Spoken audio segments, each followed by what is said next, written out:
Halo, selamat siang anak-anak. Maaf menunggu. Jadi, Miss akan merubah metode Miss sedikit, yaitu waktu presentasi Miss akan membuatkan videonya. Video dari presentasi Miss. Oke. Fungsinya untuk apa sih? Fungsinya adalah agar kalian bisa mengulang-ulang kembali video ini, penjelasan ini, agar kalian bisa lebih mengerti, dan kita akan tetap ada game, tetap ada tanya jawab, namun video ini akan menjadi lampiran untuk nanti kalian bisa buka-buka lagi. Nah, hari ini kita akan membahas masalah struktur dan fungsi tumbuhan yang ada di halaman 105. Miss Windy sudah meminta kalian untuk membacanya tadi, sehingga kita bisa membahasnya lebih dalam lagi. Struktur dan fungsi ini tidak terlepas dari organ pada tumbuhan. Nah, organ pada tumbuhan adalah kumpulan dari jaringan yang melakukan peranan tertentu pada tumbuhan.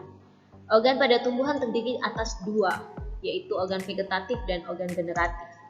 Organ vegetatif terdiri atas akar, batang, dan daun, sedangkan organ generatif terdiri atas bunga, buah, dan biji.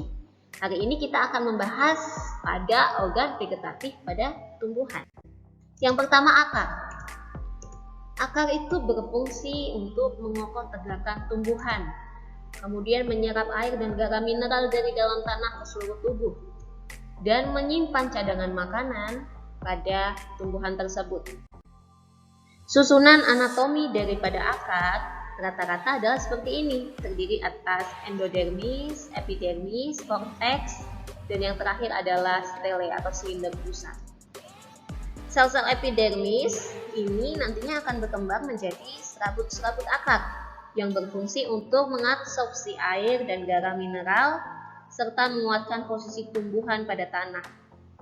Epidermis adalah selapis sel rapat, tidak ada ruang antar sel, dan berfungsi menyerap air dan unsur hara. Kemudian epidermis ini pada akar yang sudah dewasa akan mengalami kerusakan sehingga fungsinya akan digantikan oleh korteks. Korteks adalah lapisan tengah tersusun dari jaringan parenkim berdinding tipis dan berfungsi untuk menyimpan cadangan makanan.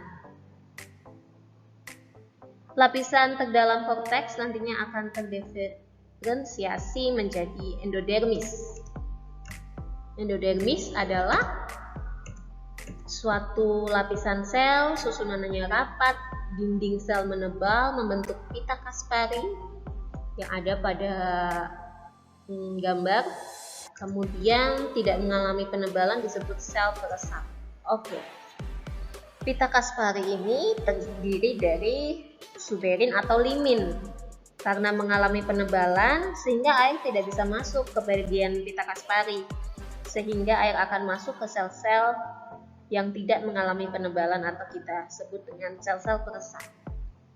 Pengaturan air dan garam mineral yang masuk ke silinder pusat. Maksudnya adalah endodermis ini berfungsi untuk mengatur air dan garam yang masuk ke silinder pusat atau stele.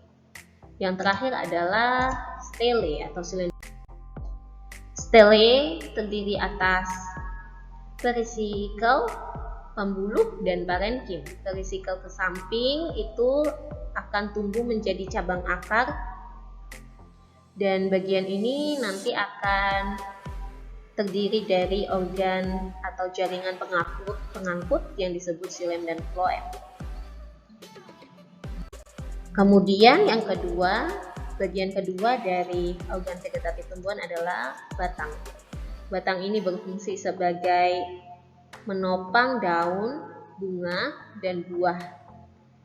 Kemudian bagian batang tempat munculnya daun itu disebut dengan nodus, sedangkan bagian antara dua buku atau dua nodus disebut internodus. Susunan anatomi batang ini tidak berbeda jauh dengan akar ya. Jadi ada epidermis, korteks, stele atau silinder pusat. Kemudian silinder pusat seperti yang sudah disebutkan pada bagian akar tadi terdiri dari badan circle atau bekas pengangkut, yaitu xilem dan phloem, dan juga empulur seperti yang ada pada gambar. Empulur adalah bagian terdalam dari batang tumbuhan yang berpembuluh.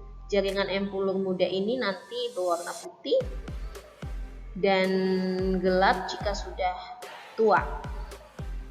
Nah, dari sini Miss akan memberikan tugas, yaitu coba kalian tuliskan dan gambarkan perbedaan antara batang dikotil dan batang monokotil.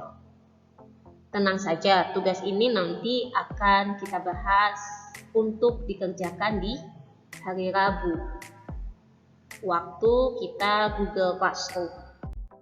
Nah, kemudian yang selanjutnya adalah daun. Daun terdiri atas epidermis, mesofil, jaringan pengangkut, jaringan penguat, dan yang terakhir jaringan sekretorik. Pada daun, nah epidermis terdapat di permukaan atas dan bawah. Biasanya terdiri atas lapis sel, tetapi ada pula yang terdiri atas beberapa lapis sel. Dinding sel epidermis ini akan mengalami penebalan yang tidak merata. Yang kedua ada mesofil. Mesofil terdapat di antara epidermis atas dan epidermis bawah. Pada tumbuhan, nah kalau kita bisa lihat segini. Pada tumbuhan dikotil, mesofil akan menjadi jaringan palisade, dan jaringan spons. Jaringan palisade ini berbentuk silindris, tersusun rapat, dan banyak mengandung klorofil sehingga sangat efektif untuk proses fotosintesis. Daun yang memperoleh sinar matahari secara langsung akan memiliki jaringan palisade yang lebih padat dibandingkan daun yang ada di tempat teduh. Jaringan spons bentuknya tidak teratur, lebih tipis, dan mengandung lebih sedikit klorofil daripada jaringan palisade. Dan kalau kita lihat, ini dia memiliki ruang antar sel, tidak rapat. Sehingga jaringan spons ini berfungsi untuk pertukaran gas. Kemudian ada jaringan pengangkut. Jaringan pengangkut itu berbentuk tulang daun. Seperti ini, tulang daun. Tulang daun pada tumbuhan dikotil itu terdiri atas satu tulang utama yang bercabang membentuk jala. Sedangkan pada tumbuhan monokotil, tulang daunnya berbentuk sejajar dengan sumbu daun. Kalau kalian bisa lihat, ini adalah beda antara tulang daun dikotil dan monokotil. Yang terakhir, jaringan sekretorik. Jaringan sekretorik ini berupa kelenjar, sel resin, sel tanin, dan sel mirosin. Untuk sel-sel ini kalian bisa cari, Miss minta kalian cari apa arti dari sel resin, sel tanin, dan sel mirosin, dan kita akan bahas minggu depan waktu kita pertemuan di Google Meeting. Demikian presentasi dari Miss menjelaskan tentang struktur atau organ vegetatif pada tumbuhan. Jika kalian mempunyai pertanyaan, silakan langsung komen di komentar di bawah. Oke. Komentar-komentar kalian ini kita akan bahas nanti di waktu kita bertemu tatap muka di Gamit, yaitu di Senin depan. Sehingga Miss harapkan waktu tatap muka itu adalah menjadi efektif dan kalian bisa langsung bertanya secara langsung ke Miss Vindi. Oke, demikian pertemuan kita hari ini. Tetap semangat, jaga kesehatan, gunakan masker selalu, dan kita berdoa agar semua wabah ini cepat berakhir sehingga kita bisa bertemu di sekolah. Terima kasih, Tuhan Yesus memberkati.